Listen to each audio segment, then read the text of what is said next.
Bonjour, Montréal!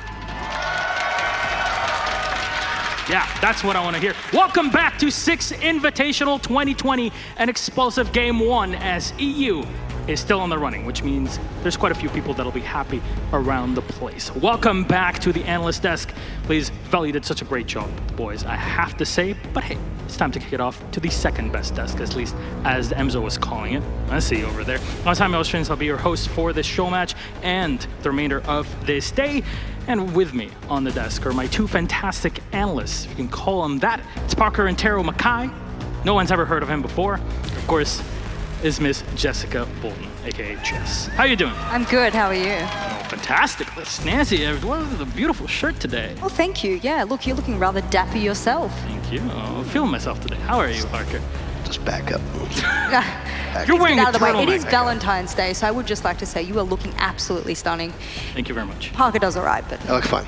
yeah, you look I look fine. acceptable. Thank you. Yep. As usual, someone from Toronto and Montreal, so I guess everybody understands Sorry. that. But yes, welcome back. And before we actually kick off to the show match, here on the desk and everybody in Rainbow Six, we always like to give big praises to very important people in our community. And I think this person really does deserve it among the others that will be crowning through this event. So please, a big, big applause for Mr. Rob Walker.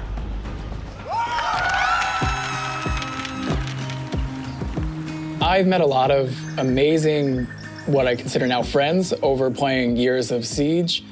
I'm in a position that allows me to not necessarily worry about the money and cost of running a league. I mean, having my own career outside of this helps.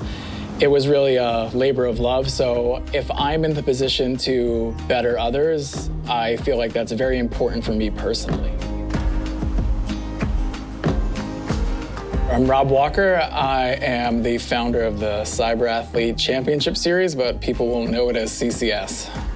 I am in project management for a career. I'm technically a business analyst. I've got 2 kids, a 4-year-old named Baron and a 2-year-old named Rex, and I am married to my wife, Bethany. When I started rugby, we actually had a math teacher that was fresh out of college who really liked rugby, and he would show us videos of him playing. He started giving up like actual nights of his week, which was really impressive to see. You didn't want to let other people down, and you wanted to work together to improve. So I think it was actually his attention mixed with rugby as a whole helped me get into that serving mentality or that teamwork focused mentality. I have always been a competitive person. I love tactical shooters. When I was little, my first game that I ever competed in was Delta Force, and years later, we saw a beta for Rainbow Six, and my brother-in-law actually said we should pick the game up. I got hooked, he didn't, and I continued to play it ever since. So I'm getting older, my eyesight's getting worse, my reaction times are getting worse, so I feel like I missed my Pro League window. I actually ran into another old PC pro at the time who was looking to put together a league because there was only one league. It was either Pro League or nothing. He looked to me for my organization skills, my big picture ideas to do it, and we ended up starting CCS. CCS is where I started. It was the first big amateur league that came about in our community, and it was run with volunteer work and lots of love. For me, it was the only source of competition I could do because I was underage for, 4 years playing Siege, and I always thrived to, be a reasonably competitive level, and it was fantastic. It gives everybody the opportunity to do what they love. So CCS turned out to be going from a tournament organizer perspective to serving the community perspective. I think that's one of the recent changes with Jess Bolden coming to us asking to design a women's league or if we'd be willing to support it. We really jumped on it because we're aware of Goddess, we're aware of Luna down in the APAC region. There are so many good women's players. A bunch of our friends' wives all play and playing in platinum, diamond level ranked. It's like we know they can play, but it just sucks that they get harassed all the time for no reason. We're gonna focus on the people that wanna be here, and we're gonna focus on developing their talents and when you see the influx of women saying, I really enjoyed competitive Rainbow Six, screw what the others think. That's really what it was about. I think it's going to be a great opportunity to open some doors for women in gaming. I know it's really hard for a woman to enter into that scene, so I think this is really going to be an eye-opener, not just for the women playing, but also the people watching, and even companies trying to represent them as well. CCS's responsibility is to expand the platform to players that are too young or might not be the right skill set at the time, but it's our responsibility to develop these younger players into chasing their dreams. It's extremely important for people to dream as a whole. I feel like through Dreamers, some ideas that we're years away from someone's dream that actually becomes the norm or the next best thing, and it's exciting. There's always going to be different mindsets that we haven't thought of, and it just takes one person to dream it, wonder why it's not happening and how they can make it happen. It's beautiful that there are people that take those positions, because most people would want to compete. They would want to be a caster. They would want to be visible in some way. And he kind of lives in the shadow and does some extremely good work where he highlights people and get them into the position that they want to be. Seeing the success of others for me personally, I don't know if it's being the parent in me. I like the nurturing side of it. I like teaching because I'm not going to be here forever. So it's really neat to see others succeed and to learn and to keep pushing it.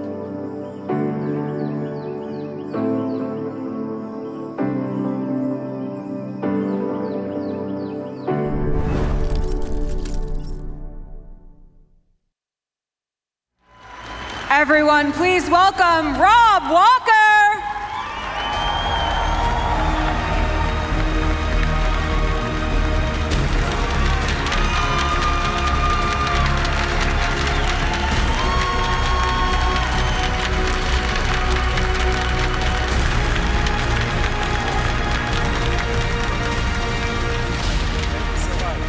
Congratulations, Rob. How does it feel to be surrounded by so many people that you have helped and to be recognized by Rainbow Six with an honor like this commendation?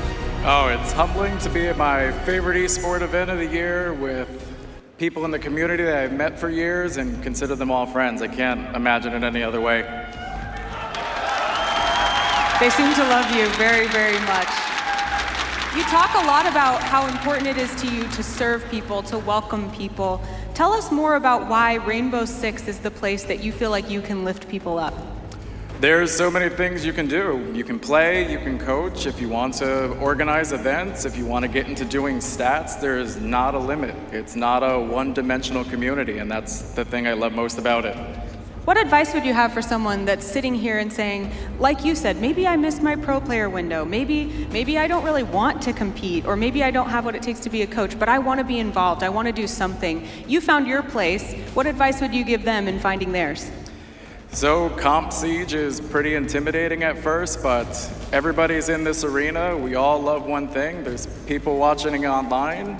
Even if you may have a small hobby or interest, just reach out, connect with others, collaborate, work together, and see what sticks. We should do that. Thank you so much. One more time for Rob Walker, everyone. And we'll be right back after this.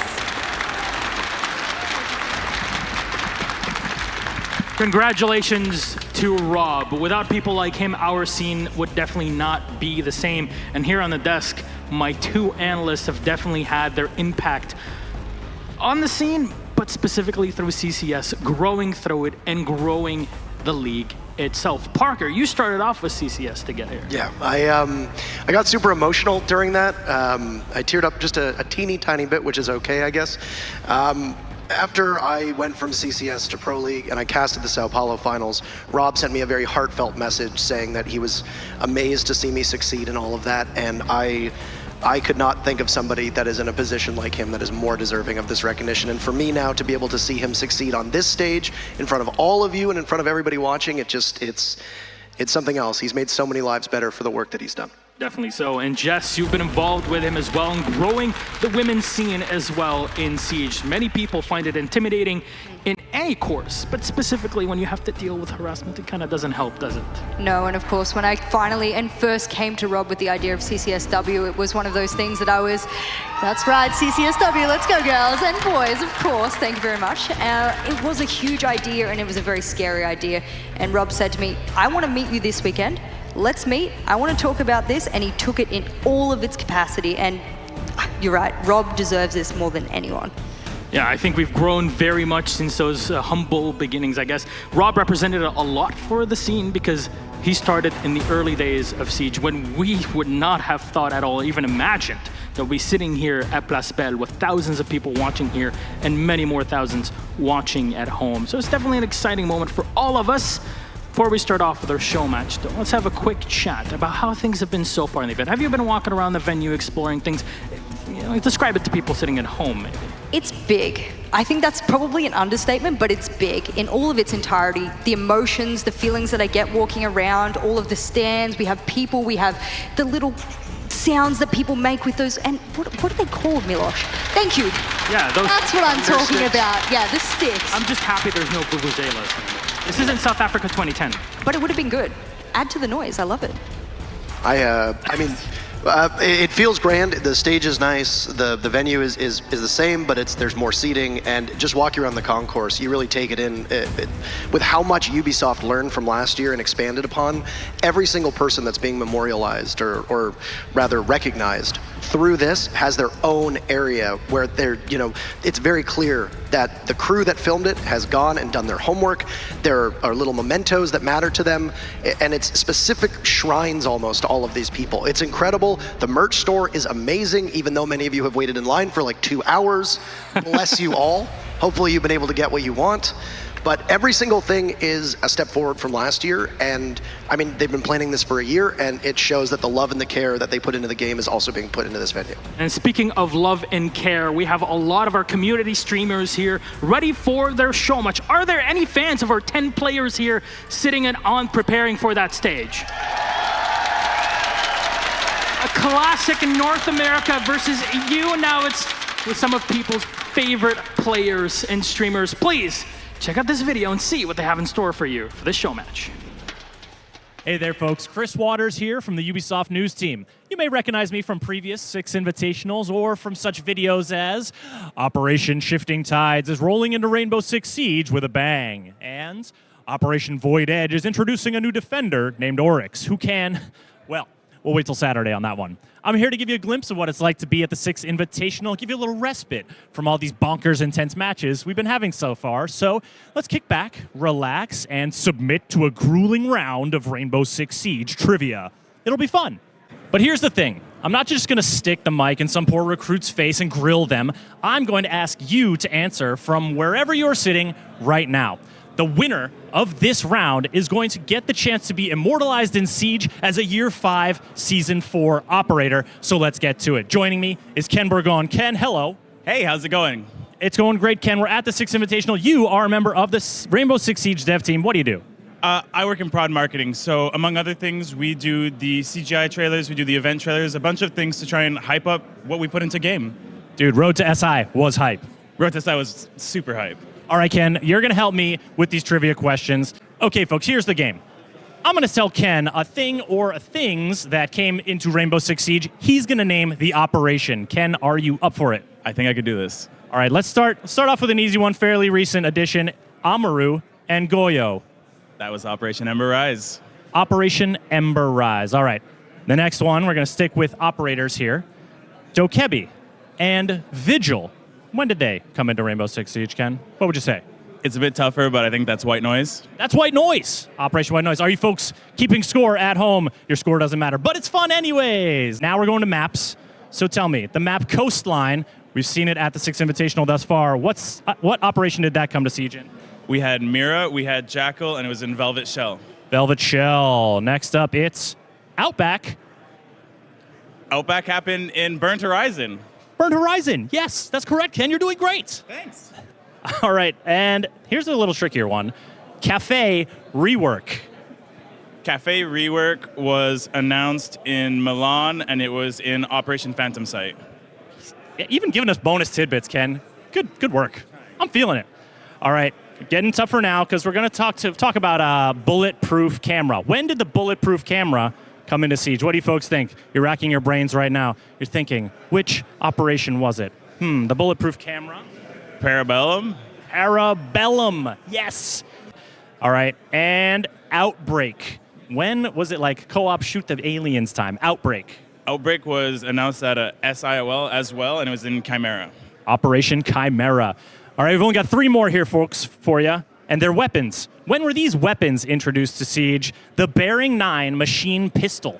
The Bearing 9 was with Red Crow, so with our Japanese operators. Red Crow, Hibana, and Echo. The 612 shotgun.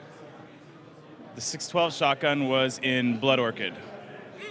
And the final question for this round of trivia, the ARX-200 assault rifle. What operation did that get added to Siege in? Ken, for all the money that I have in my pocket, which is 0.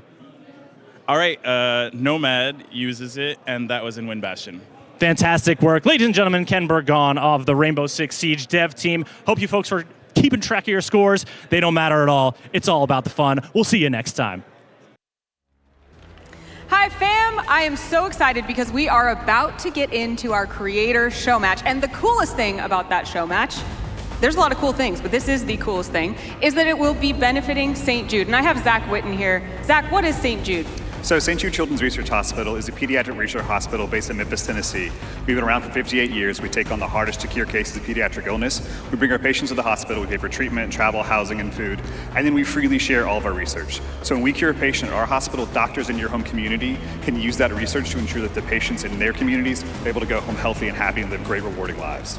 I've actually been to St. Jude before as part of the summit that you do for. Tell us about the relationship between St. Jude and gaming and how charity and gaming go together. Yeah, so for the last 6 years, basically since Twitch got started, we've been working with content creators on Twitch and YouTube and Mixer and other platforms to help spread our mission, to spread awareness and to fundraise. And in the last 6 years, gamers and the community, like people here, have raised more than $23 million for the kids at St. Jude. So from the bottom of my heart and everyone at St. Jude, thank you guys so much for that. Now we have some amazing personalities that are about to raise even more money for St. Jude. What are you most excited about for this show match? So I think for this morning, we've seen some of the best players in the world play some of the best Rainbow Six, and I think now we're about to see some of the most entertaining streamers in the world do the exact same thing, and hopefully there are a few pop-offs. Okay, I'm looking forward to that too. Let's bring out our teams now, Zach. First, please welcome Team Europe,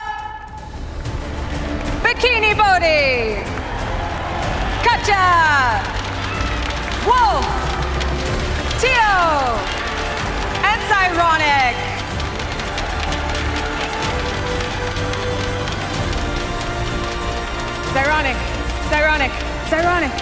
Cyronic, my friend, come join me. Thank you. Don't leave me alone up here. I need you here. All right. Now we're going to welcome your opponent. Team North America.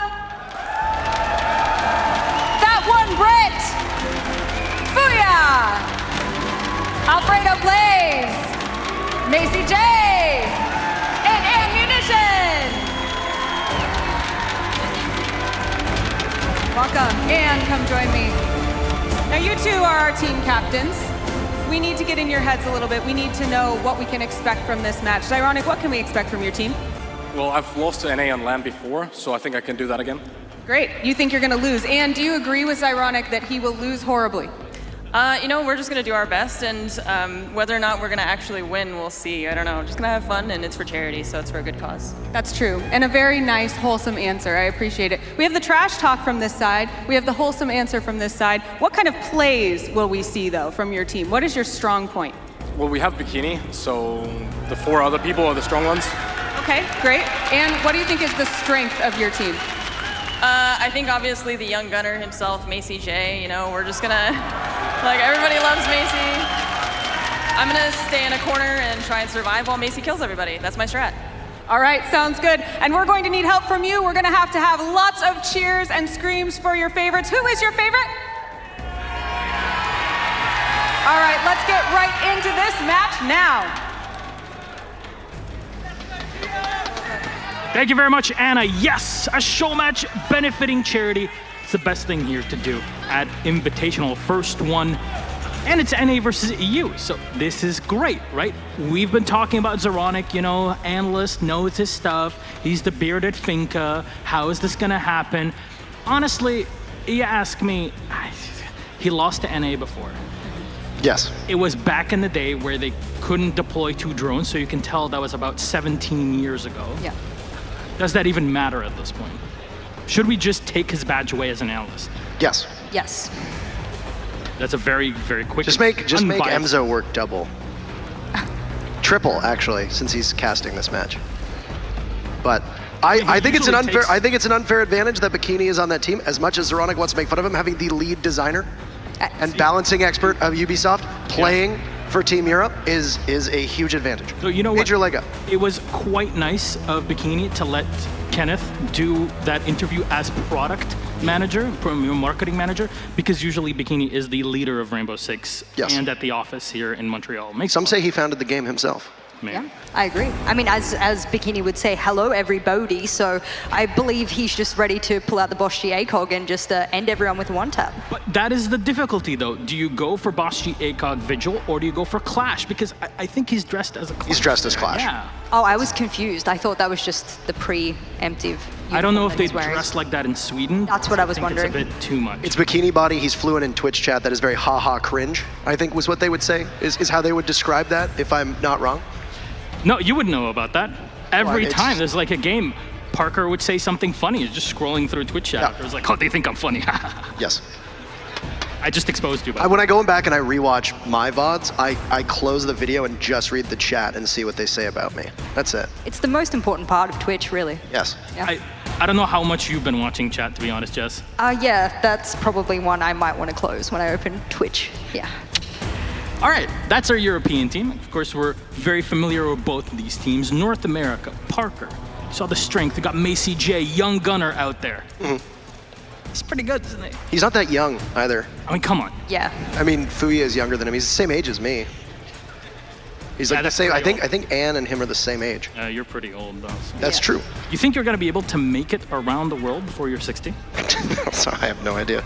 I don't expect either. I mean, you look at the teams. If you really want me to do my job as an analyst and analyze this matchup, I guess that's why we pay. I expect that they're all just going to have a really good time. Yeah. That's it. I don't think they're going to take it not super seriously. I don't think they're going to be as gung ho.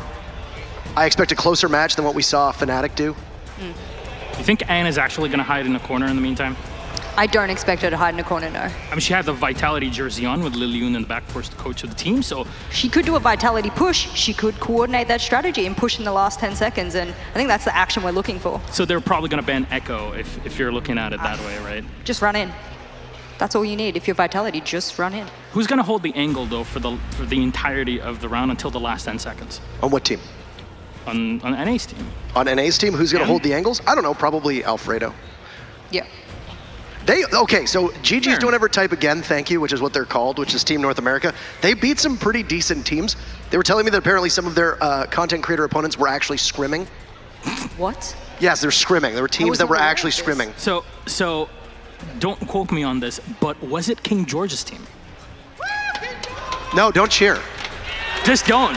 Boo! Look, washed up pro, doesn't matter anyway. Alex made it here, where's George? I think we have the conclusion right there, right? Yeah. It was actually not George's team. I don't know what team it was. I mean, I don't know which one it was, but they were like, yeah, this other team, they were stratting. They brought a Montaigne. They were scrimming. That means they're stratting with a Montaigne? Yes. I am new to this. This is such a North American thing. How it works. We don't understand this. Real teams don't bring Montaigne. Thank you for that, comrade. You're welcome. He's the true analyst here. I don't need to be here. I don't know, just happy to be here, man. Please wave at the camera if you're here by your own will. Thank you very much. Perfect. Definitely true, by the way. So, looking at this, it took quite a while for EU to make it through here. Team Baguette has some issues to get it. The Nordics were able to defeat the Germans, as they were calling themselves. I know you like to have those. That's literally their name. That's actually literally that. So look it up and look at it. It's the Germans. Beans on toast, Sternab would actually call that as the biggest food to ever enter or exit out of the UK. Horrific garbage. Thank you very much. I think we agree on that. As an Australian, Vegemite is fun. Beans on toast is so gross. Honestly. Okay, beans are not that bad. Yeah, but beans on toast. Beans on anything are not that bad. My man Deb will... We got a cheer for beans, yes or no? Beans? Yes. Yes, they like the beans. They like the beans. Thank you very much. They don't hate them. It's just you guys. Good source of nutrients. I don't dislike beans, I just don't eat them on toast. So that's putrid. Then again, a drop of sugar might take you out. So let's just be pretty careful with that there. Thank you so much, though. My two analysts, you're always on the dot. Let's bring it back here to our casters, because Mr. Emzo and Dev Marta, you two are always experts at talking about things when it comes to these games. But how is it casting? I don't know, Devin, I never casted with you personally, but... It's just talking faster than what I do at the analyst desk. Usually you lose your voice, though, halfway through. That's true. The weekend's not over.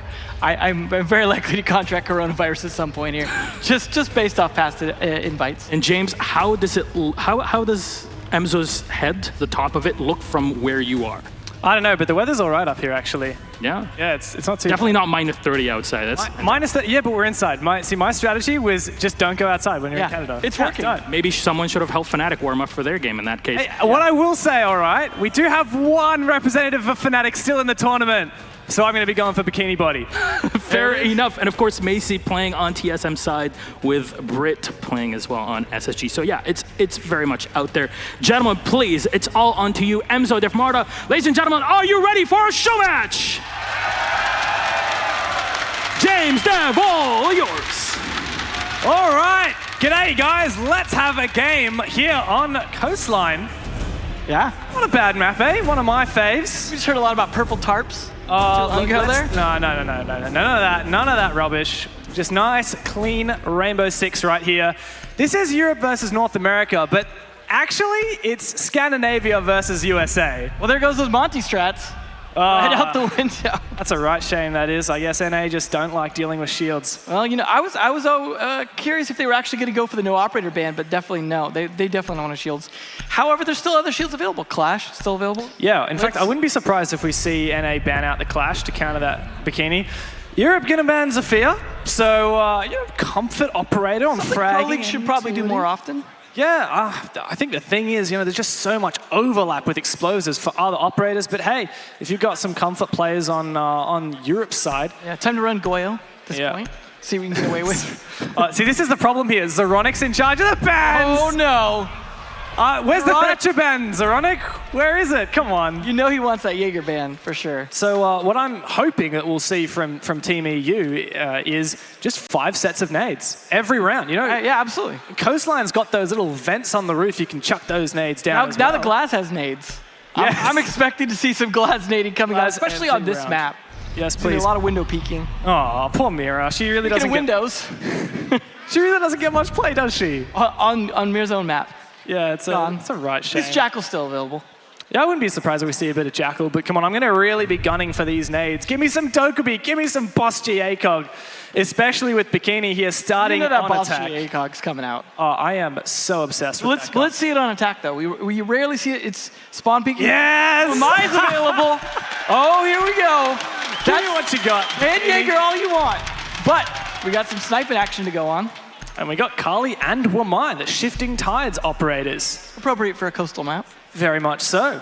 Oh no, Bikini, don't do it to me. No, not the Blackbeard. Speaking of sniping. All right, sorry, but firstly, you get rid of the Boss G ACOG, and secondly, you get hey! There we go. He was just teasing you there. Maybe I think he was just trying to prevent Zeronic from picking onto the Blackbeard. He's still traumatized from it's almost like career. It's almost like he's running the double DMRs now. Yeah. If he's going with that. Right on, it's Hookah we start off. Hookah and Billiards. This is actually pretty common bomb site to see in Pro League as well. At the moment, it's still one of the best bomb sites in the map, so not a surprise to see them go with it, but you're going to have to practice a little bit of that shotgunning to make sure you get that wall out faster. A little rough. But, you know, carpentry isn't these guys' expertise. All right, so here's the dangerous part here. We can see from that comment from, I believe it was Tio, chat is in fact on. So this is dangerous. Yeah, a lot of people are going to be tucked into bed. I don't know where this is going to go, especially because, you know, we've got the team names as Europe versus North America, but really these team names are, for the North American team, is GG's, don't ever type again, TY. Zeronic already lost this round. Nice one, Might to scout there. You know people are going to be throwing all kinds of utility through the doorway, not even looking to their left. Easily going to be taken. Not to mention double downing on it because it only takes one projectile at a time. So that's going to be very good for catching that. Unfortunately, they're not playing Cap Tower or anything that would be fun to burn them back, but those grenades you mentioned, likely to come back and bite them. Probably running them on Bikini as well. Yeah, I mean, that's a good No, he's point. running He's smokes. Yeah, it's All interesting. right. But you do make a good point, right? That Jaeger got banned out. Zeronic's running the nades, of course. But he's missing the fact that there's the Wamai in play. Oh, no. Oh, no, Zeronic. Come on, mate. He's gotten so rusty. He's practicing on the wall first. Good idea. There's a reason Zeronic's on the desk. See if Tio could be any more accurate, because he's got to be accurate. The reload time on this rifle, or fire rate, very slow. A nade comes out. Oh, Macy yes, knows. this is a Macy play. He knows, don't hit him with the impact. Just waiting for that moment when they're caught on rappel. Maybe when they're both on either side. He's likely going to C4 as well. Alfredo, though. First one, Veronica. The nice double play. Good communication coming out of Macy J. Going to pick the diffuser back up, but at what cost? Alfredo's keen for more. He's just spraying on through with the MP5, but Bikini does get that kill with the Boss G. He campaigned for it, and that's the payoff. So that's Britt down, but a third there for Alfredo. He's on a roll. Just too good, and now desperate attempt for catch-up, pushing up Cool Vibes. Who's waiting for it? He's waiting. You gotta find this kill, and there you go. Shot. Fuya does get her first kill on the board, and I mean, we knew it was gonna happen like this. It's a Fnatic 1 versus 4. Tell me something new. Yeah, Bikini with the miss. Yeah, good idea to waste the shot there on a goo mine.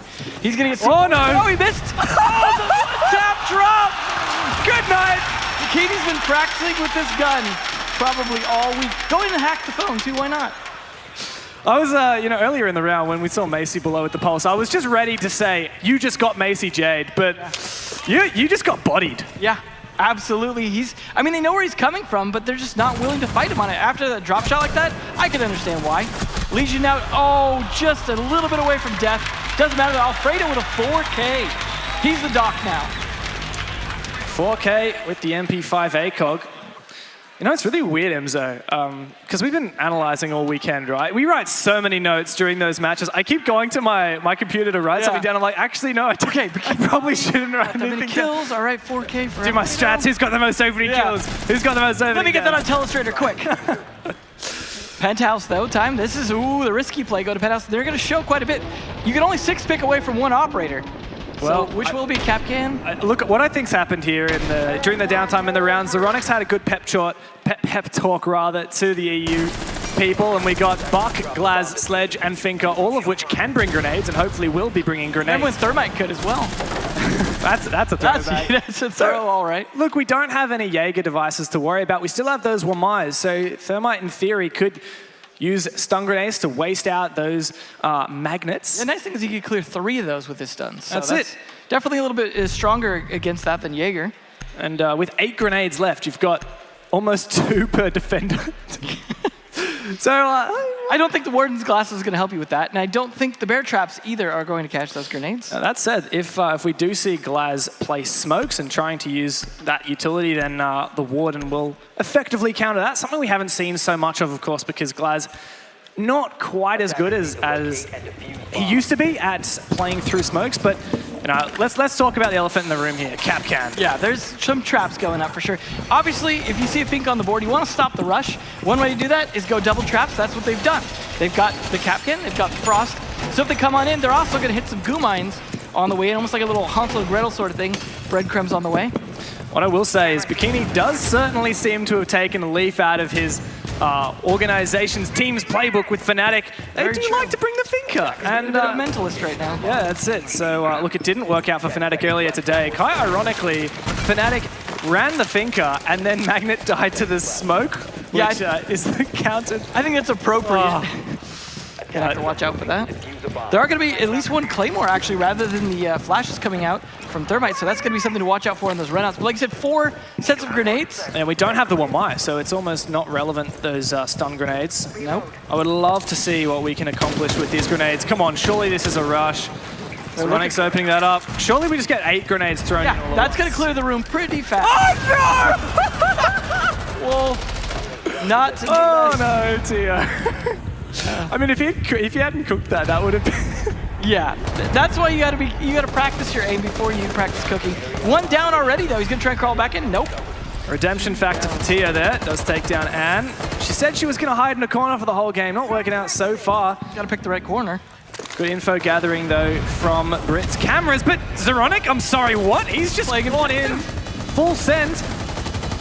And now EU's holding down the fort. This looks like a classic 2019 occasion, Europe dominating North America. This is Capcan, easy clutch, 5v1. Not gonna happen. You were saying? I meant for the attackers. Oh, right. I like how Zeronic goes from just really whiffing it last round and dying to being like, well, I can get the plant down at least.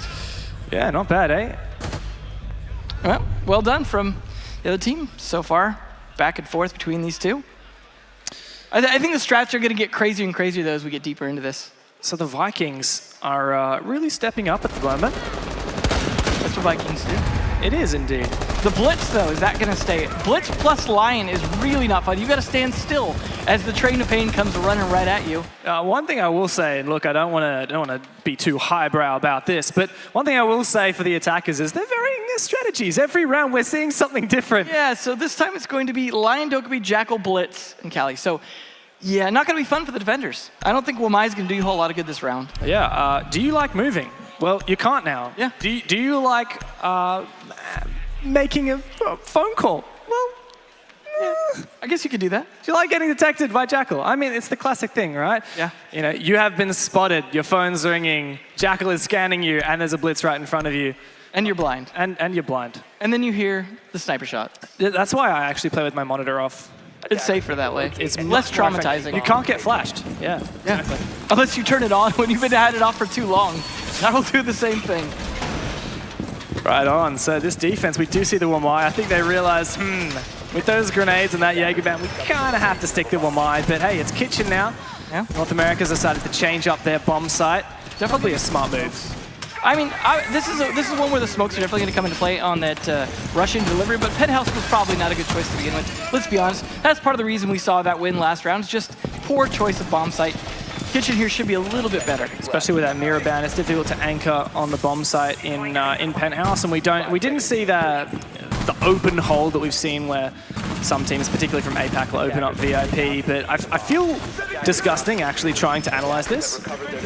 I love the outside Wamai discs. Those are great because people, just in positions where people aren't really going to look, in theory they should be easy to kill, but if you don't pay attention, that's where they catch you, and they're really just punishing. And it can be frustrating as well. If you throw a flashbang or something and you end up getting flashed because the Wamai goes behind you, or a grenade. Yep. So we're going to see Zeronic running the shotgun Lion. That should be fun. Nice. There he goes with that. I mean, this is actually a good shotgun. No joke. It just happens to be that... The drum mag is so much more reliable, though, and that's what it comes down to. Oh, this is a good way to fight this doorway. Fortunately, you've got to hit your shots for it to count. Rate of fire is king in Siege. Tio's going to have to be active on this trigger finger, and that E1D from Zeronic goes out. He's going to drop straight down. Where was that? Onto the hookah balcony. Ooh, and does find that first kill. MP5's in abundance here, having success for the defense. I like to leave the ringers on now. A little bit safer, but still got to worry about all the other players. If you go ping them from the Lion, the Jackal. And that Blitz we haven't seen a whole lot of just yet. Surprising. I mean, at least he doesn't spawn in during prep phase. That's a throwback. So we haven't seen much vertical play as of yet. But a lot of these positions on Kitchen are vulnerable to the ceiling above them. The Ella playing aggressively in lobby, and it's all on Tiro to watch for that. Takes a few bullets, but Alfredo's still alive. He's gone massive this game so far, but the Jackal will catch it. Does find two! Going massive for Europe. And that's cleared lobby control as well. Such a good gun, too. We often forget about that, focusing on the utility. Interestingly, he went with Claymores as well instead. Oh, no. That's scary for Macy, but Fuya does save him. He's going to pretend to be that alibi, at least for now. Not sure what he wants to do, and a revolver shot. It's high noon for Zeronic. He's really trying to make up for that first round. He doesn't want to be back on his desk for the rest of the event. He wants to get subbed in for a team. Must have practiced in some Showdown earlier this year, and he's keen for more. Pushing in both enemy players, enough HP that they'll withstand the first shot. Gets detected by the alibi Prisma. Catches in here as well. Catcher making an entry. Can she find her third kill? Zeronic gets it. That's too good, and Catcher for the cleanup. Macy had no chance. It was just really like a 2v5, it seemed, for that round. A lot more careful play. After you saw the first 2 rounds, a little bit of recklessness. This time, everyone very focused on trying to bring back some respect for their team. Yeah, well, talking to Zeronic a bit this weekend, obviously, because, unfortunately we have to work with him. Yeah. So he was telling me he was really looking forward to this Creator Show match. He was going to have a bit of fun. Yeah. But if things were getting dire, he was going to sweat. Yeah. He was going to sweat until he clutched every round. I think he brought a towel up to the desk just to be safe. Yeah, we actually have a mobile shower we can ship onto the stage, Yeah. just mid-game if you're sweating too hard. Very important. But, I mean, he hasn't really needed to so far. We've seen Team Europe kind of cruise through some of these rounds. Speaking of shower, we got Fuse here. Should be fun, shower hockey pucks. Well, we are in Canada. That's true. There we go. In fact, we're in a hockey arena right now. Perfect place to fuse. Just right in there, does everyone start hitting the pucks, go to town? I feel something wrong about saying the word hockey when I'm not saying hockey. Hockey? Hockey. Is that an Australian thing? No. Hockey is the Australian way to say it, but like you guys don't say hockey, do you? Not unless we're trying to spit at the same time. Well, thanks. I'll just be insulted on behalf of my nation. It's all right. Unfortunately, BDS kind of did that for me. Yeah, thanks. Yeah, no, that didn't happen. That's true. This is our first game of the day. There was definitely nothing that happened previously. No, this is Fnatic versus BDS you're watching right now. Exactly. But Fnatic happens to be the European team in this case. Makes total sense. We'll see that Blitz come out again, though, and a Maverick this time. Yeah, this is why Fnatic lost, because Bikini clearly was contaminating their strat book with this garbage. That's just a whole bunch of scribbles with crayon inside a binder. Just writing Boss G ACOG right over Dizzle strats.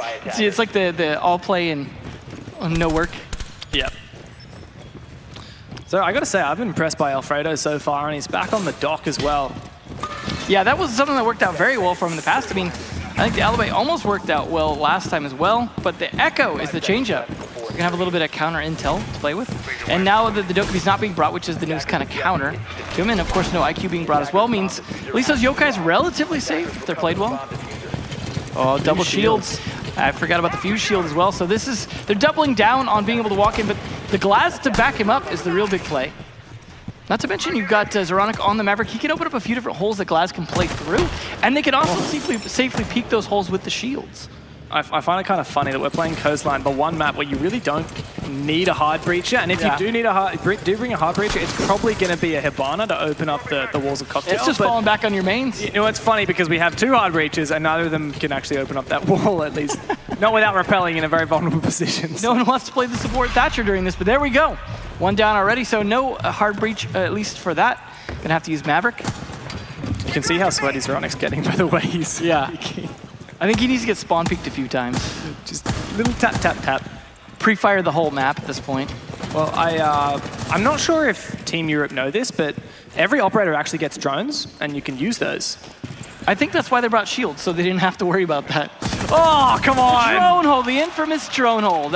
And the irony of Anne saying, I'm just going to hide in a corner. Well, I'm afraid you can't hide there. Poor corner choice. Oh, what's he going to draw? Oh, is he going to... Yeah, is he going to... No, please. What is he pointing towards? It's an arrow? Is he trying to tell them to put their face there? Go ahead. There we go. I'll be right here, guys. Try and peek me. Creative use. Glaz is well peeking it with him. There we go. It's working! The highlighter.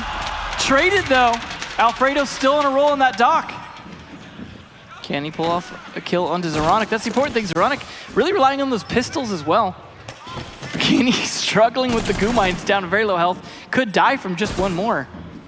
Alfredo's very much keen to take this fight. Still full HP. And Bikini, did he just breaching charge himself? I think he just breaching charged himself. Not doing a whole lot from down there. They're going to wish they had the Fink of this round. I liked the breaching charge strat we saw from Fnatic on Consulate, but that's just not it, Bikini. This is a next level bait. Yeah, and eventually it looks like Fuya did see the giant arrow pointing at Zeronic's head. And yeah, he gets a face full of lead. Fortunately, that's really just a distraction at this point. Although, you're going to run in there. No, surely not. No. Bikini! He does die to his own breach. Is Tio going to sacrifice himself to the Spetsnaz gods? It's important to make sure that you pay your tributes. I don't think that works as well when it's a hard wall. 20 seconds left. He's just going to click that. Come on. We're waiting for it. Where's the cluster charge? Don't let him take you alive. There we go. Pop, pop, pop. That was his backup. I don't want to get flanked. Let me just blow up the room I was just in. Fuya must have been taking a few tips from Reciprocity because she's found some very sweaty angles here. Definitely getting a lot of peek holes that round, really.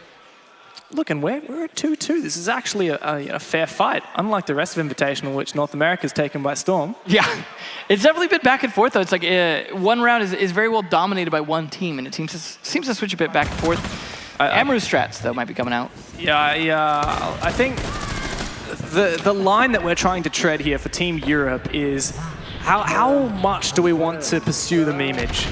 Yeah, because it's a gray area between too memey and you're losing, and memey enough to have a good time. Right. Well, the important thing is to meme and win.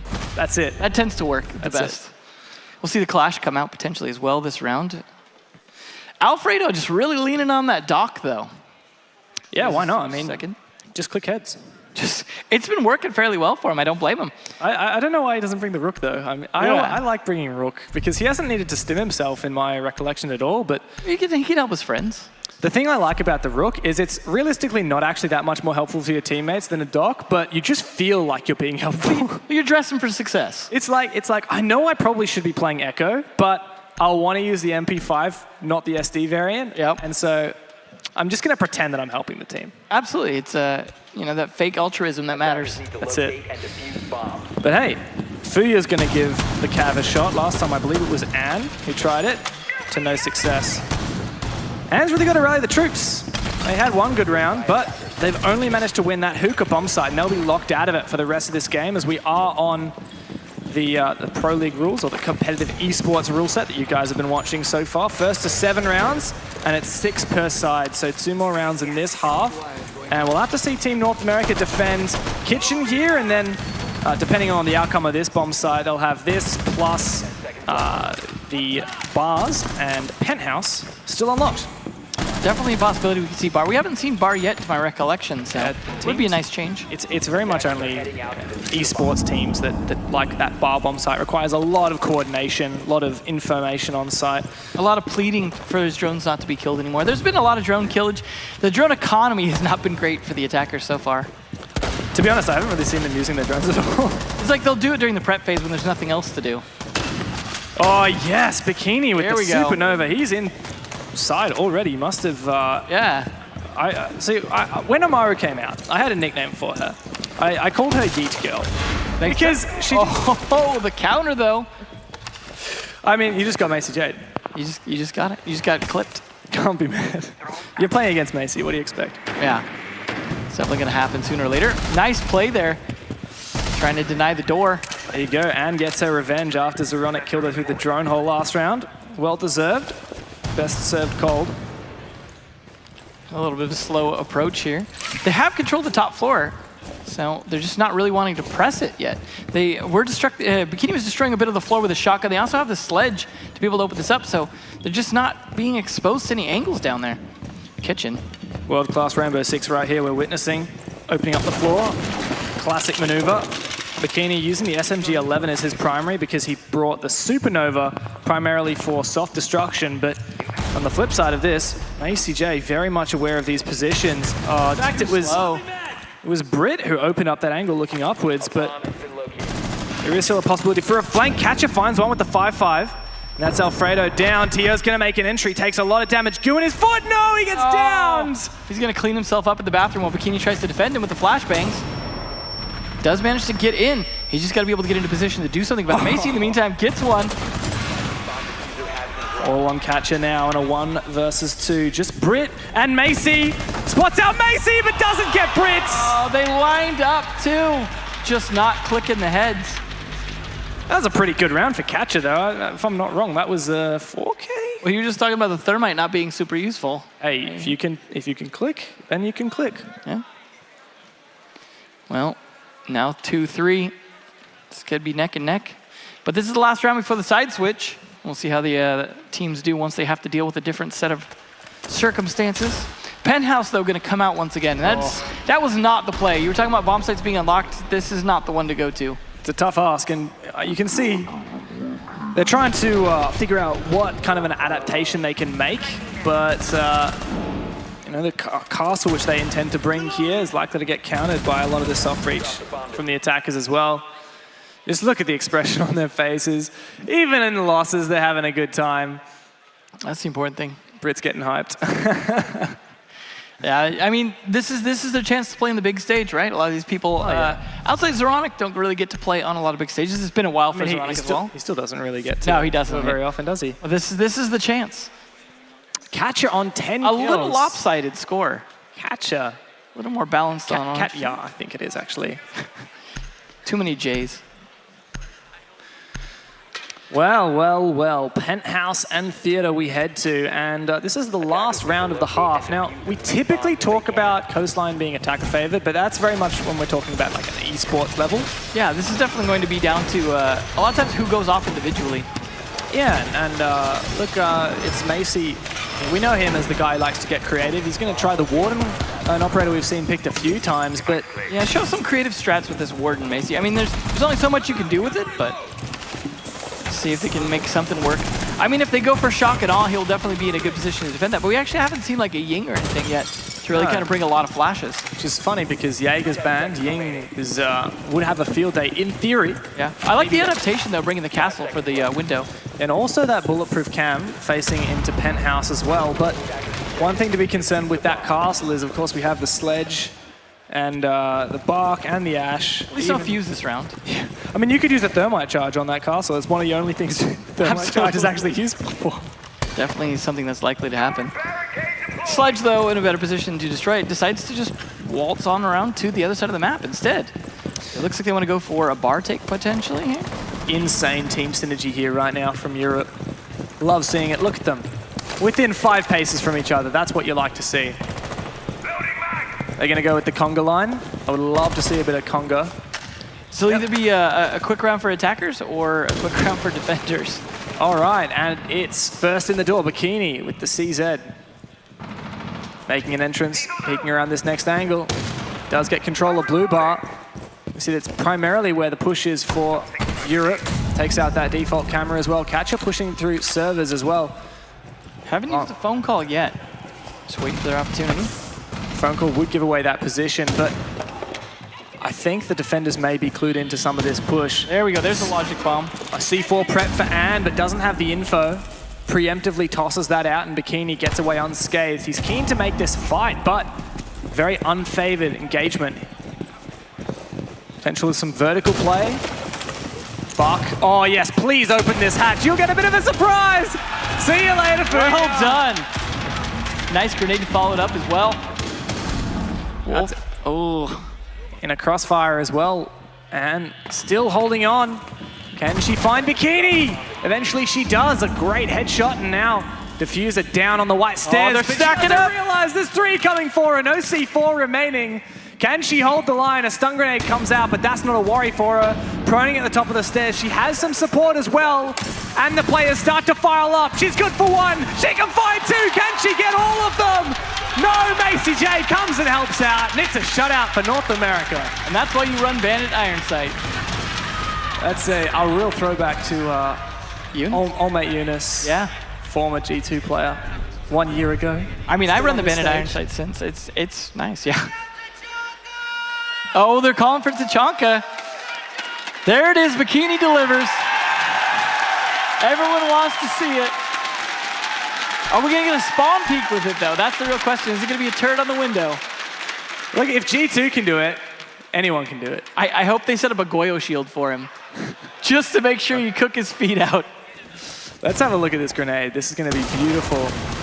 Bounces off the wall. That could not have been more unfortunate for poor Brit. Yeah, it was obviously well executed.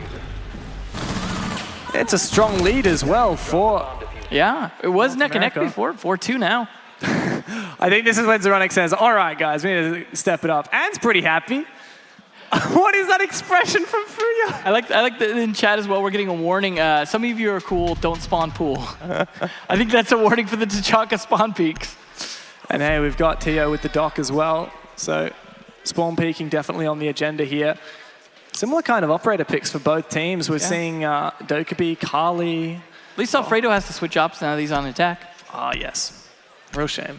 But he's going to play Twitch. I mean, Doc and Twitch is name a more iconic ranked duo. Pick the gun and shoot people. Yeah. Here we go, Fuya. Getting the Tachanka emote in chat. I want to see some of that in Twitch chat. Give me a squiggly bracket, hyphen squiggly bracket 7 in Twitch chat, please. The official call out for it. That's it. Zoronic trying to get strategic here with the Goyo shields.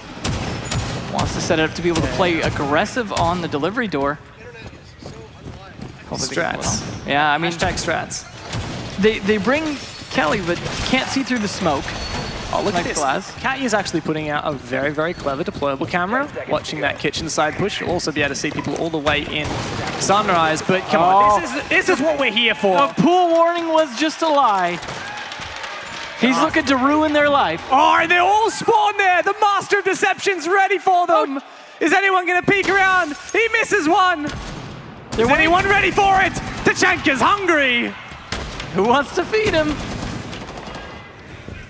He's waiting. Why are they all still peeking? The Kali thinks he can win this. And the shield goes down. Bikini decides better getting out of there. But look at how low Alfredo's been taken.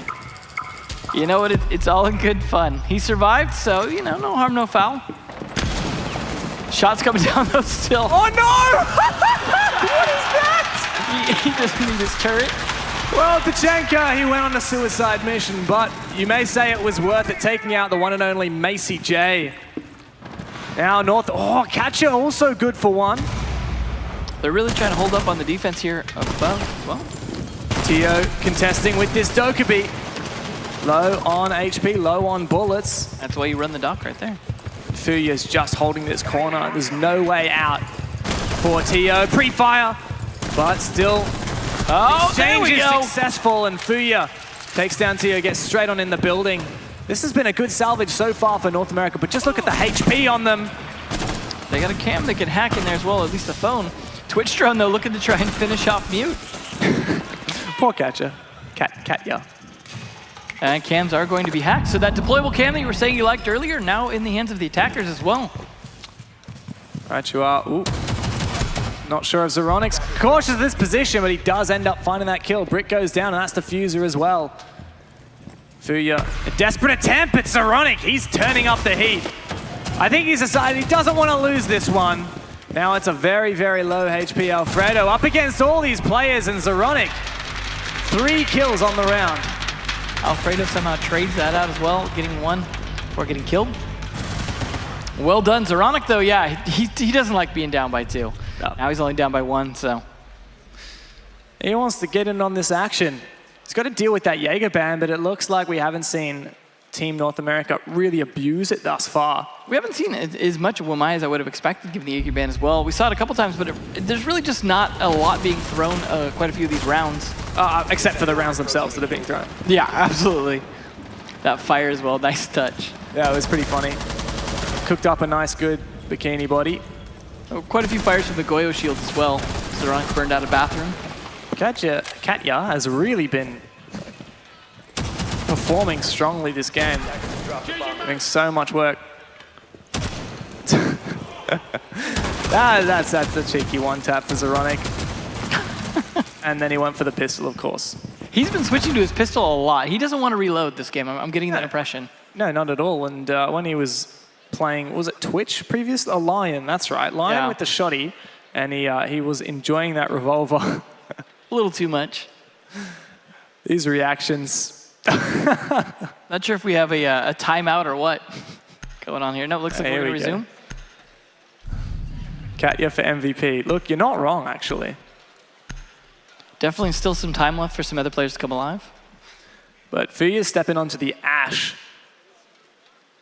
So you could see some crouch walking fragging capabilities. What is he going to go for? Hey! There it is. He walks on stage dressed as Clash. You got to expect it. He was just waiting for the right time. He had to get that chunk out of the way first. Yeah, and looks like we're getting... Clash can keep the attackers at bay, force them. Wow, a lot of barbed wire in the objective as well, so it's going to make it very awkward for the attackers as they attempt to move around the objective. At least they're trying to drone it first. Looks like Zoronic is trying to give us a masterclass in Goyo strategies. I like that. I mean, I think Goyo is very much undervalued and underutilized in your ranked, your casual. I know not everyone loves that TCSG. I'm personally a huge fan. But if you don't, then go for the Vector and utilize his utility for area denial, for making things really awkward for the attackers. It's going to be very difficult for them to proceed through that hookah door, knowing there's a Goyo shield could be popped at any moment. And with Zofia Band as well, it's a little bit harder to take care of it, but you still got the Ash Breach charges you could use to clear it. We do have 2 grenades as well on Alfredo. Gone over to the Buck this time instead of the Twitch. See how Alfredo does in that. Zoronic was playing it pretty well earlier. Right then, Macy on the roof with Carly. This is a dangerous combination. Gets right onto that AC unit, and he'll be looking down towards this vase, which has been destroyed. He could catch off someone like Bikini. Oh no! Spots him out, but just misses that shot. Now I think the Europeans will be aware of that position and not expose themselves. At least Bikini's a good operator to be able to try and peek out onto the Kali. Yeah, and look, on top of that, we could see the Habana open up some of that cocktail wall, really expose those angles, but I think Anne's actually pushing VIP at the moment. Indeed, it looks like she is. Brit's there to support as well. Good droning, taking map control for the attackers, and dangerous for Anne, though. Looks like some Jackal tracking coming out as well. Tio's going to stay mobile on the back of that. Very strong position here at 90, but could see Macy start to push on in. Oh no, Anne! She finds it! Very fortunate she had that kill. You saw that drone there, must have been helping. And there we have, that's good control now of VIP. Anne may try to open up that wall, but it's Brit on the front line. And Fia coming in for a flank. This could be everything, but they clash. And that puts a stop to her party. 2 people pushing in from that side. Clash now fully flashed. There's actually no opportunity to support. On the other side, Anne does find that 1 kill onto Wolf. Now the Kali trying to disrupt the Clash's shield. Clever combination of utility here and dealing some damage. Bikini's still alive though. Oh, he goes for the full Bikini body switch, but he gets taken out. You can't pull that off here, my friend. Only so much you can do from the corner. These Goyo shields starting to go up though. It is delaying them quite a bit. 45 seconds left to actually make a play. Katya doing what Katya does best. That Goyo shield still available. Zoronic spots out that diffuser, but he doesn't realize he's exposed to the player inside hookah. Alfredo pushes in. Katya will have to step up big, but no. Alfredo takes him down. Looks like we're seeing a foreshadowing of this tournament with North America clearly ahead. Surely if Europe is going to get knocked out of the tournament, I mean, BDS is still in, right? But surely if North America is going to take this Invitational, we need at least Europe to take the show, man. Right, this is their one shot. This is the only redemption you have, Europe. Get it. It's in the hands of a Dane, a Norwegian, and 3 Swedes. Well, at least Europe's doing better here than Fnatic did on map 1 earlier. Yeah, right, they got a 3 rounds, which is 3 more than Fnatic got. Yeah. Not the greatest.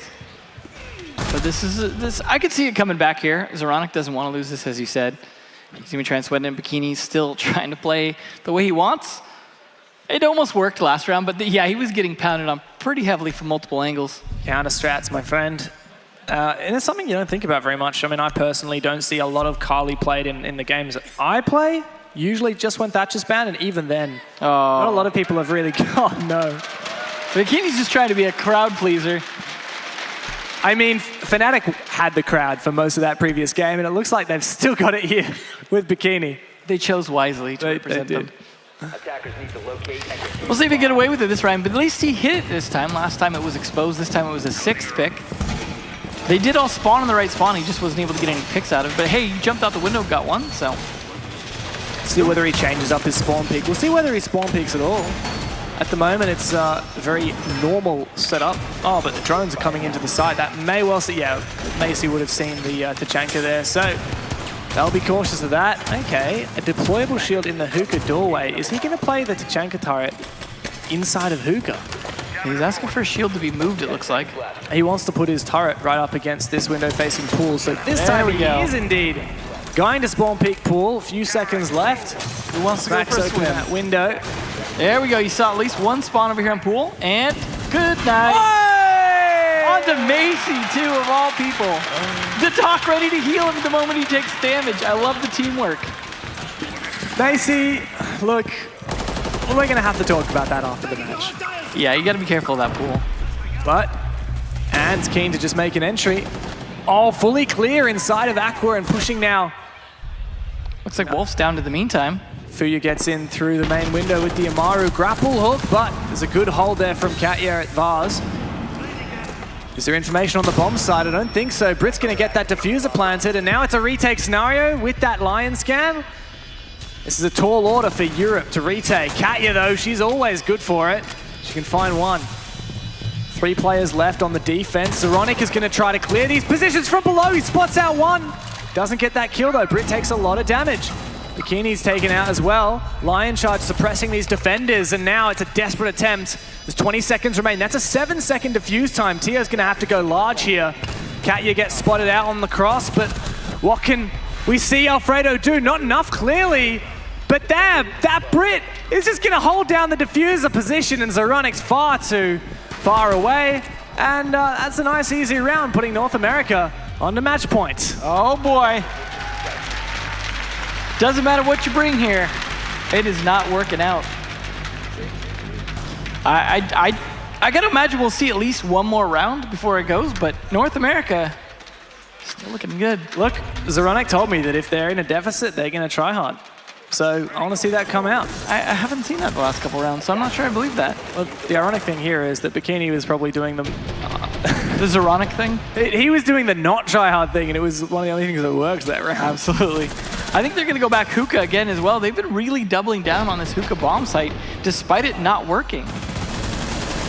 I want to see some vigil. I want to see these mute jammers put in positions to enable movement even when the Lion's coming out. That's a good point. They're not really denying drones so much, but yeah, it would be good. So we saw the Lion come out along with the Dokkaebi calls that last time. Yeah, and mute, does protect anchors against those things. Now, excitement from the North Americans, but as we head into the end of this operator pick phase, we'll see the Lion hasn't been shown at least. Yeah, we'll probably get a 6 pick here. I think we're getting more and more 6 picks as the rounds go on, as teams trying to counter-strike each other.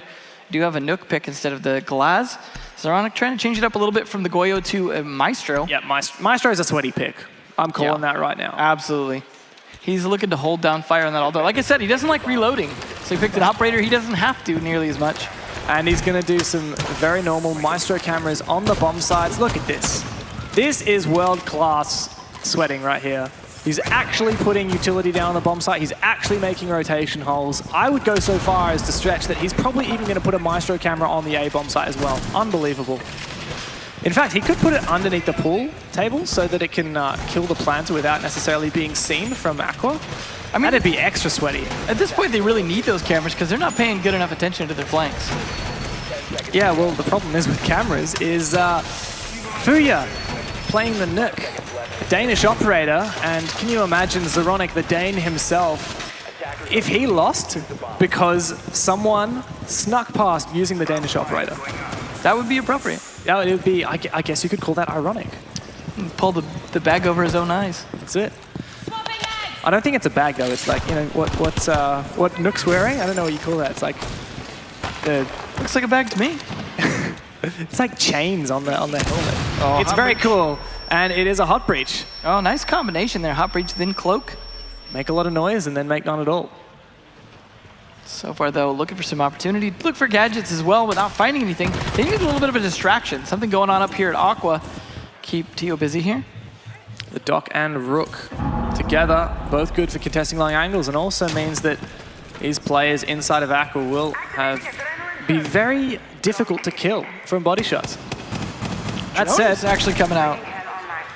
Yeah, this is match point. They're getting sweaty. Oh no!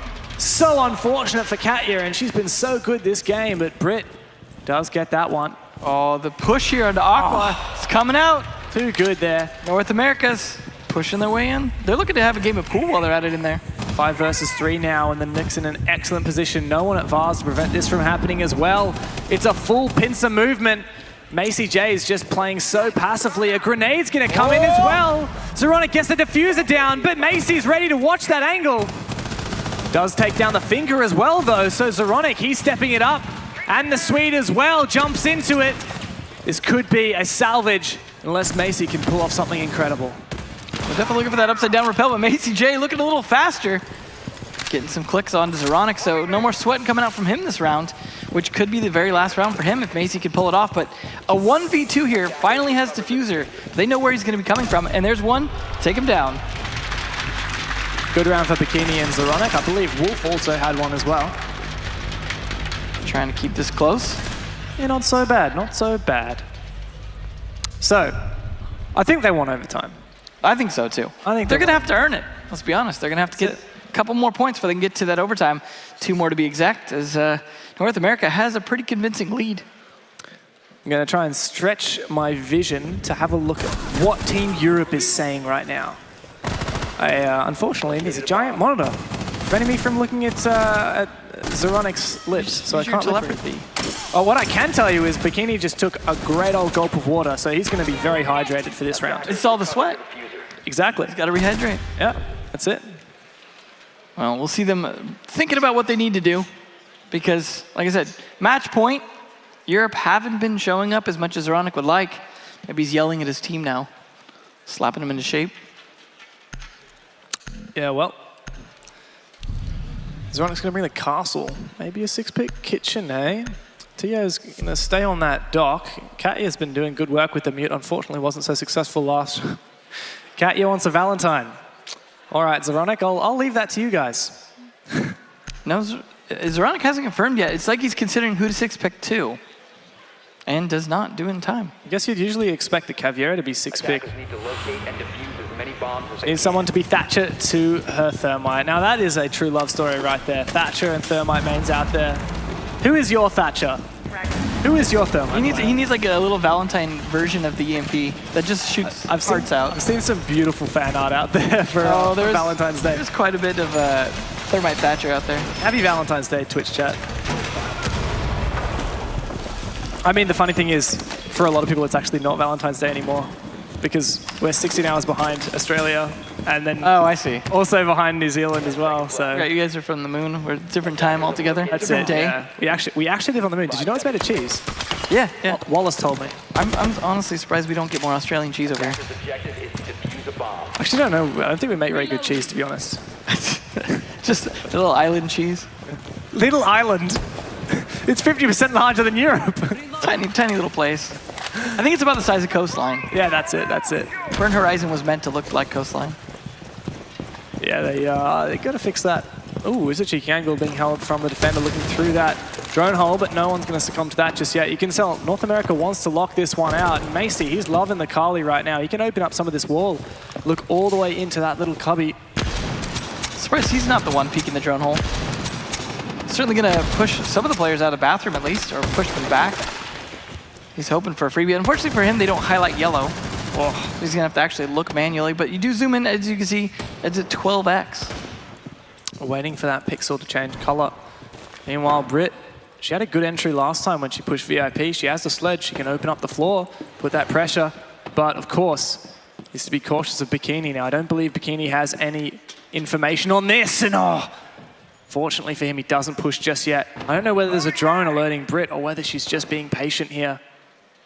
But as soon as she starts to open up this floor, the players on the bomb site are going to know about it. They'll call it out to Bikini, and he can rotate for his flank. Yeah, if you're caught just staring at the floor, that's really going to get you. Oh, he's deciding on how he wants to rotate first. Is he going to push VIP?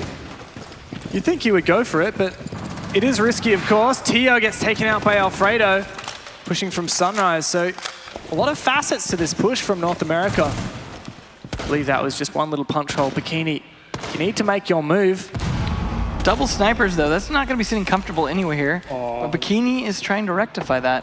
He's got 2 potentials. Are we going to get an interrogate? There's one down. Finishes off Britt. Can't open any more floor, but Anne is now very, very cautious. This position. 1 minute remaining. She has to pick up that diffuser again. Looks like no one's coming to support her. She can still use through the floor the angles that created by the sledge. Looks like that's really the strategy for North America. Create angles and see if you can find picks, but Europe, they're not biting just yet. Well, at least they have the snipers to be able to take advantage. Oh, Fredo. Nice kill. He's in kitchen as well. That's the bomb site. It's going to be a retake attempt from Zoronic. Wolf takes down that one, though. Macy's still alive and outside. Alfredo gets stimmed up by Ann, and it's a push from Bikini. Can he land enough shots? Ann gets downed. Is he going around for the interrogate? Surely not. I don't think he knows. Maybe? Maybe? Yes! The interrogation! Best hope. And that's surely the round. It's all up to Alfredo with the P9. Zoronic, end his misery. Bikini Buddy definitely making sure his team sticks around. Yeah, hats off to him. A good 2K flank, a lot of patience there. And overall, I think that the way Europe handled that was perfect. They heard that it was Glaz and Carly opening up these angles, and they decided to activate their trap card. Don't peek. Don't peek. I mean, especially against two snipers, yeah. Yeah, exactly. Nice read there. Oh, that F2 though. Too good for Alfredo. That's what happens when you get in sight from behind. Alfredo has had a hell of a game. Yeah. Did we just get a replay of that potato shot without any? Oh no. Alfredo found the P9 kill as well. And he was still tracked even at the end there. There's a beautiful still shot of Ann. And Brit's pretty keen on that, even though they struggle with that round. Well, this could be the final round here, or overtime, depending on if Europe can take it. This isn't going to get settled in regulation, Emzo, I can tell you that. I think not, especially after that last round. Bikini Body looking to bring it. And bring in the clash. All right. I wonder if Zoronic's IGLing for them as well. Well, he's playing the Pulse now, so a perfect operator to do it upon. Utilizing that information gathering, something we saw work quite effectively from Macy J early on their defensive half. It becomes a good teammate to clash as well because both of them can provide information but in different ways. We ended up at a 4-2 half for the defense with North America when they were defending. So we'll have to see Europe get their 4th defense win here in order to take us to overtime. If we do hit overtime, this may well be decided by which team gets defense first, but of course, it's all about your adaptations that you can make going into overtime and getting those attacking wins. Problem is it's Penthouse, though. Yeah, well, look, I'm not going to lie. I haven't been tracking the stats for this game as rigorously as I do for the other game. Yeah, no, but I know that there's been one Penthouse loss, if not more. Yeah, I don't think that there's been a victory on Penthouse defense yet. But the real problem is they're not doing the Apex strats. Got to open up VIP wall, play inside VIP with ACOGs. Well, maybe next round if there is a next round. Hashtag APAC best pack. Someone's a big APAC fan over here. Hey, you know it. Always. Especially since we're eliminated, so I've got to advocate for them. Well, looks like we're starting with an Aqua take. Got to take from the other side of the map, move your way in. And of course, the Jackal helps with that because you can get some footprints. Zoronic is... What? He is ready to push the He's nodding. That's a misjoin and a half. Saw those heartbeats and then stopped the hearts. Wait, isn't that the line from Pulse's video? It's the human heart goes at something, something, something. By the time I'm finished, that goes down to 1. To 1? Oh, that's nice. Yep. Oh, and he hip-fired the first one too with a headshot. That's nasty. They're still trying to pick this diffuser up as well. It's just becoming bait. But I think Zoronic has left it alone, forcing them to actually drone here. I wouldn't have been surprised if he'd gone below into office, pre-placed the C4 underneath the diffuser, but it looks like he's not made that maneuver. That would be a good play in this case.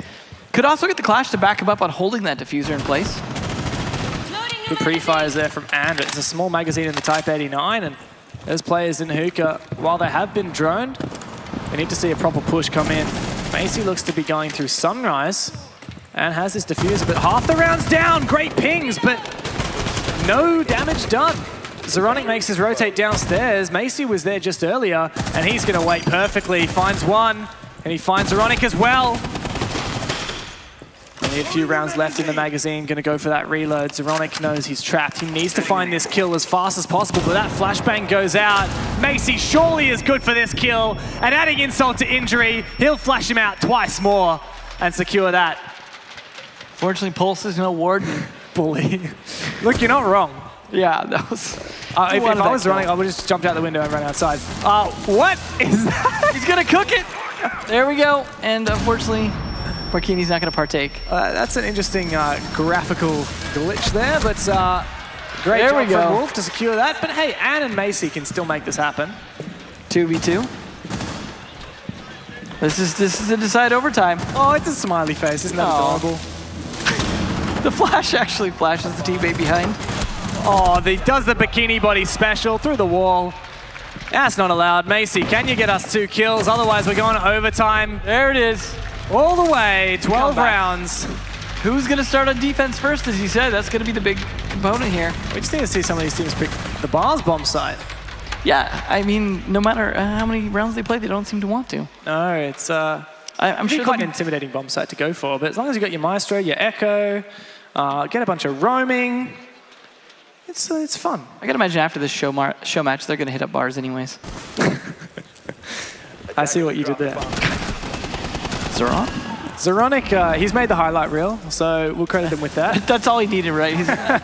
Someone watched me do something once. Yeah, I think he just wanted to accomplish something through nonsense, and he's been pretty successful with that. I'd say it's been an okay match for him. He had a little bit of a slow start. Got off to a bit faster after. Yeah, and hey, Bikini had mixed success when he was playing on the defense, trying out that clash. Oh, he's pretty happy about that. Credit to him for the cosplay. Love to see it. Now, as we head into overtime, it is the Europeans who start off on attack. They'll have the tall order of cracking the egg. That is Hookah and Billiards, but there is an X factor. Ying, finally being brought. Are we no 6-pick to the Warden either? Or the Wamai, for that matter. Yeah. So there is nothing to stop Zeronic from flashing everybody. And if you recall last round, Macy bullied him with flashbangs. I think he had a bit of PTSD for that one. He's going to go full send. He's going to one-up it. It's funny, actually, Macy was the one who has a video explaining why he loves Ying so much. Yeah. That was a great video, by the way. If you don't already follow Macy J's videos, then I just realized he's probably going to watch this back and realize that I'm a very nervous fan in his presence. Macy's a really cool guy, though. Yeah, I love Macy J. I think, obviously, you know, all these being content creators, you should probably follow them, check out their stuff. Definitely. Yeah, these guys are really giving back to the community with all their content, all of their memes, all of their insane plays. A lot of them stream on Twitch, a lot of them upload content to YouTube. Highly recommend you go check them out because these guys are incredibly talented and entertaining individuals. Well, we'll see who's going to be entertaining this round. So you said that Ying could start the party with those Candela disco balls, but we've got to get through this pool first. I like the attempts at counter spawn peeking at least. So Alfredo's back on the dock, and that's what scares me at the moment for the Americans. It's been a force to be reckoned with, not just on the dock, as you said, but on the Switch as well. He's been hitting his shots. To be fair, though, oh, Mozzie captured a drone. Katya's back on the thermite, and she had 10 kills in the first half. You just never know. What's she good for? Going on the window. Zeronic nearby as well. Very small room here inside a hookah. Oh, missed opportunity there for Bikini. Doesn't give away his position, at least. Looks like it is an intention to push hookah here. Brit's got the pistol out. Shoddy as well to boot. Super 90. And there you go. First set of Ying Candelas, and that's a telegraph to the Americans that something's going down. Second one goes in. That's a third one, but Brit's not going to be flashed. Surely she can finish him off. What? She lets him go, but eventually finishes the issue, and Alfredo finds one as well onto Tio. At least Diffuser not trapped in there, but that was not the play. I like the attempt, but needed to be a flank at the same time. Got to go pick up the Diffuser now. This flank's coming in far too late to help with that main push, but I mean, we've got a Thatcher and a Thermite right here. We were talking about Valentine's Day. There you go. Katya wanted a Valentine, right? There's Wolf. Okay, Wolf and Bikini gonna pile on here with the L85s in tandem. Good grenade as well, but there's an attempt to get aggressive from Fuya. It may well work out. Katya, you're on default camp. Come on. That's elementary, my friend. Sooner or later. Right on, so Katya is very low on HP, but not out of it yet. Another grenade goes through. It's really nicely placed, but there's a player so close. That's Fuya. Misses her first few shots. Alfredo goes down, but Fuya gets the diffuser locked down outside of Hookah. Wolf and Katya, the last ones remaining. 45-second. Macy has so much information. Just call out for his teammate, or just use the shotgun himself. You don't see a lot of pull shotgun these days. Bomb located by attackers. Always fun to see, though. Used to be able to switch a lot faster. North America, despite being forced into overtime, going to take control there immediately. They continue to uphold the standard of victories here on Hookah. What a shot there for Fuya. Hats off to her. Well, I hope they don't consider the standard of choking for North America that late. Wow. You just went right for the throat, didn't you, Emzo? That's generally where choking happens, I'll be honest. Oh, man. So, match point again for the... How many times have we had match point? We were up 6-3 at one point, weren't we? Can someone close it out? Actually, it was 6-5, I think. But yeah, it's look, it's been a pretty close game. And if the pattern continues, then we'll see Europe win their defense. But guess what, Emzo?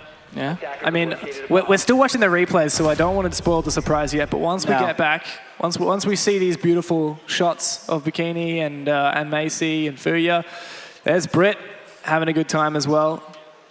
I think everyone's having a good time. But guess what we got? We got Blue Bar and Sunrise Bar. Finally. They probably won't even play in there. They'll just be like, the bombs are in there, but we're going to play the rest of the map. Wasn't there a great strategy from one of the Latin American teams a few seasons ago where they were playing Clubhouse and it was a basement defense, but they went... No, it was either a basement defense and they pretended that it was a bedroom defense, or it was the reverse. Something like that, yeah. I remember that.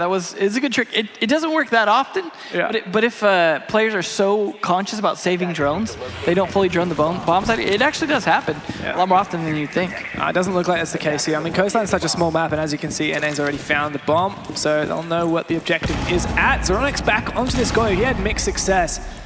Currently on 13 kills. See Bikini on the Rook as well. It's the first Rook we've seen. I know we did see one Rook earlier. Yeah, it was on one of the Hookah defenses. We saw so much Doc instead. Yeah. Well, hats off to Bikini. He wants to help out the team a little bit. Maybe he's playing it for the impacts as well. But you know, Rook can bring barbed wire now, and that still gets to me. I'm like, what? No. Rook's not bringing barbed wire, but yeah. Well, that was part of the reason that people picked Doc over Rook back in the day, so yeah. But now Doc has the camera. Yep, and in a lot of situations, that bulletproof's going to be more valuable than barbed wire. I would think so. Very situational, of course. So, Sunrise and Blue Bar, not an objective we see picked very much in ranked, and I think that's mainly because people see how exposed you are when you're playing on that site, and how easy it is for the attackers to get in. And wait, what? Good start. Zoronic already down. Calling out the nice shot. NS comes in chat. Are we going to see the GGs? Don't ever type again TY? Yeah, we see the NSs, but we haven't seen the GNs yet. I want to see some good night in chat.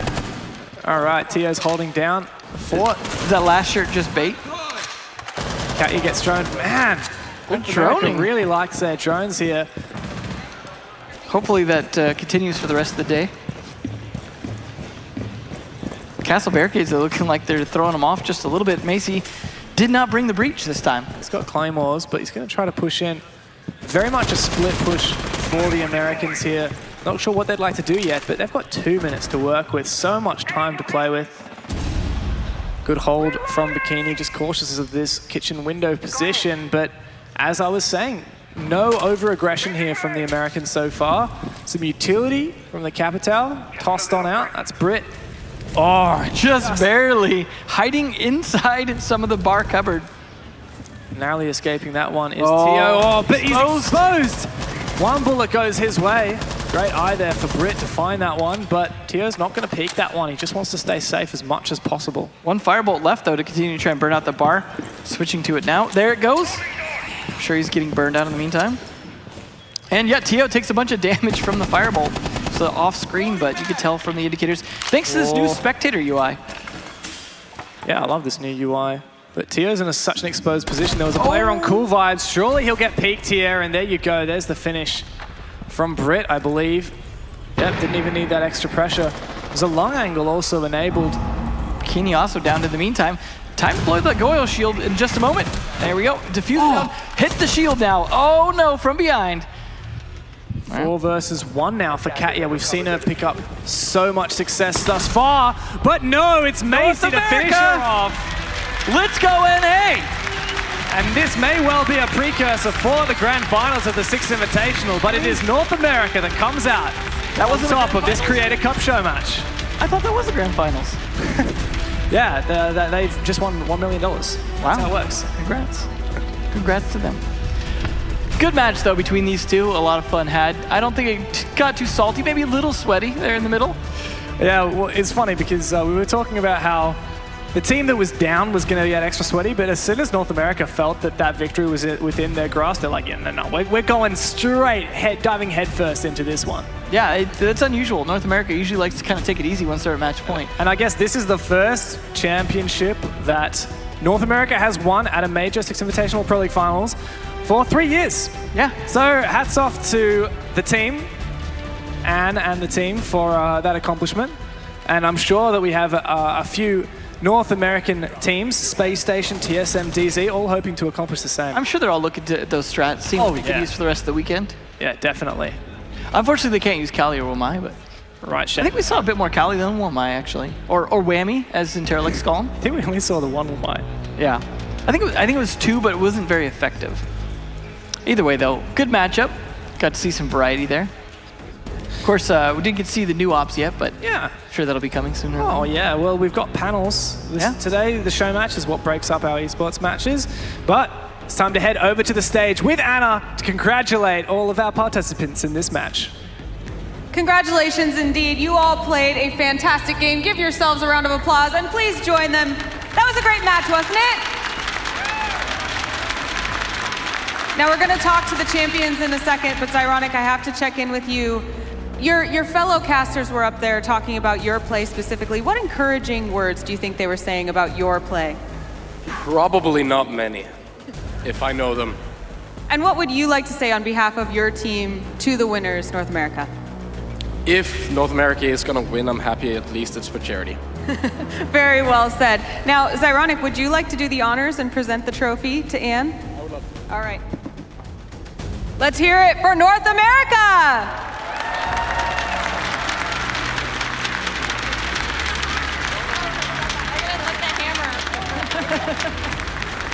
Anne, what would you like to say? How do you feel winning this for St. Jude?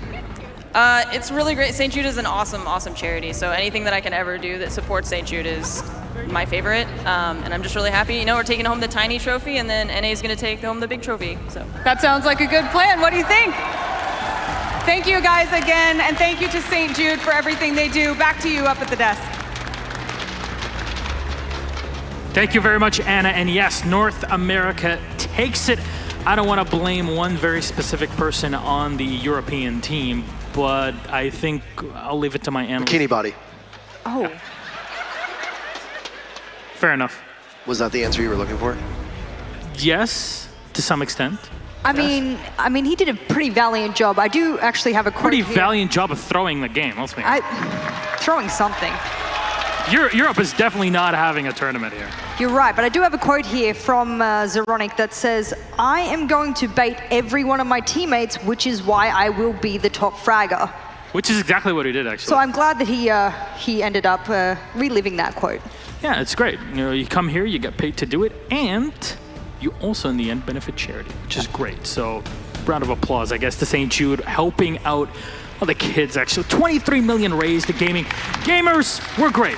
Let's just say that. We're all together here to help people live a healthier and better life. And Six Invitational is definitely a big part of that here today. Though, any highlights from the game for you guys? Look, there was actually one round which was rather strategic, which I'm going to point out, but it was round 6 when Zyronic decided to lead his team in underneath. They banned Jaeger, so this was the perfect ploy. They decided to cook a grenade, open the hatch, and as soon as the hatch was opened, it threw up a grenade, and there was a lot of vertical play there, and I actually thought that was quite intelligent for what we do consider to be kind of like a meme match. Yeah. No, it was, for me, I mean, I'm going to go with the low-hanging fruit. It was Bikini Body with the Boss G. Just shooting Macy J, the one tap as he was vaulting over. The no scope, it was gorgeous. By the way, I know the chat loved it. I know the people here loved it. Yeah. For people that don't know, you know how long Alex has been, well, Zyronic that is, has been preparing for that Jaeger ban? Every ranked game he's ever played. Literally 9 months this year, and I kid you not, he has preparing for this since the start of summer of 2019 to get to this. Yes. Because he was screaming it at Raleigh, he was screaming it in Japan, just ban the Jaeger, ban the Jaeger. Here he is, and unfortunately that wasn't really the saving grace for EU. They went into overtime, but in the end, everybody performed so well on a North American team. Macy definitely loved the angle grip play. It wouldn't be a proper finals without North America relinquishing a lead in the latter half of a match and almost throwing. So at least this time they're able to bring it back. Yes. Unfortunately, in the past, that was not the case. And this... It's because nobody's wearing an Evil Geniuses jersey up there. Oh. That's why. Oh, I think the crowd felt that. I felt that, and I feel like they felt took so much joy in saying that. I think every winter in Montreal, you can still hear the echoes of EG fans screaming from one side of the city to the other. Let's go, EG. Absolutely. Look, I think with Canadian here, I feel like they've scuttled up and they're all ready to watch someone else bring that back. All right. Well, here we first of all thanked Mr. Rob Walker of CCS for his work and his effort put into Rainbow Six, creating CCS and CCSW. Of course, now we're going to thank someone that is near and dear to our hearts as well as analysts and casters. It's, of course, Spleck Spencer from CGG.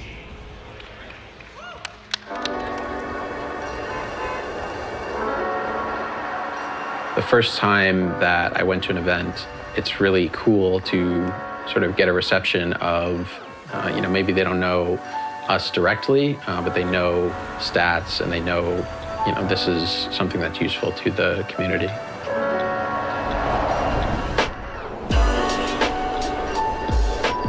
I'm Spencer. I live in Boston, Massachusetts. So I work for SiegeGG.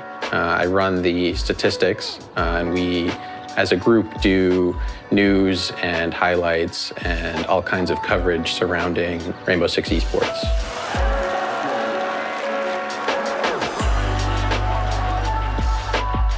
So I'm an economics student. I sort of have a background with numbers and math and spreadsheets and all that nerdy stuff. Originally, I was interested in traditional sports and was sort of a stat head there, digging through, who's the best statistically and how does this player compare to that player, comparing what is this team good at, who's going to win next week. And so that was what sort of got me interested in that kind of thing from a young age. And then, I sort of got into Siege and there was nothing like that in the community. So why doesn't this exist? Can I make this into something that a lot of people will think is useful? I think sort of from the beginning, we knew that what we were doing could be seen as really important because there was nobody else doing it at the time. There were like a couple of people that once in a while would post like stats that they'd collected on Twitter, just through their own personal account. And it wouldn't be comprehensive. They wouldn't do all the games. It wouldn't be done right after the game. It would be, a couple weeks later, they'd do the stats for the whole season or something. And so right away, I think we were sort of a useful sort of community figure. When we started out, it was just this tiny project that none of us really thought would be what it is today. It's turned into something that's really huge.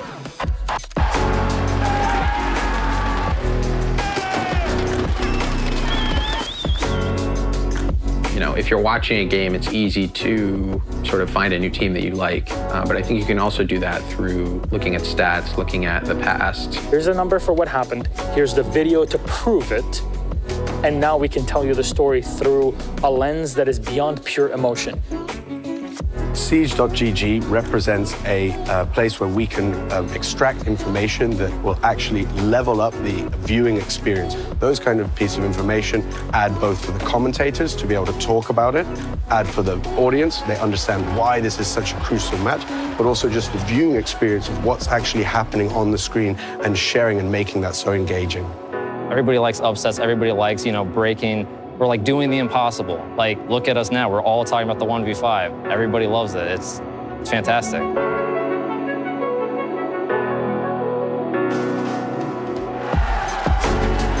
So I think that different casters have different styles, and one of the things that's important during the broadcast is meshing with that style and make sure that it's something that they're going to be able to build an interesting story. All the stats numbers we get from CCG help immensely. They help bring some light to things that might not seem as obvious. He sits in production, he doesn't leave the room, and he tallies things up. I think it's incredible. They give up so much of their free time to help us better understand Rainbow Six esports. So I think as we've sort of developed the coverage that we give for events, it's definitely become more about building sort of a storyline than just, here's the numbers.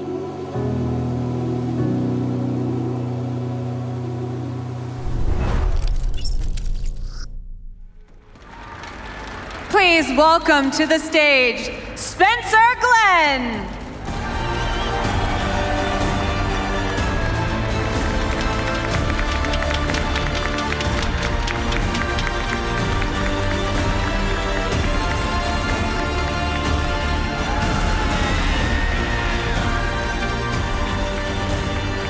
Congratulations, Spencer. Thank you so much for all your contributions, especially on behalf of this casting team. Tell us, how does it feel to be commended this way by the Rainbow Six team?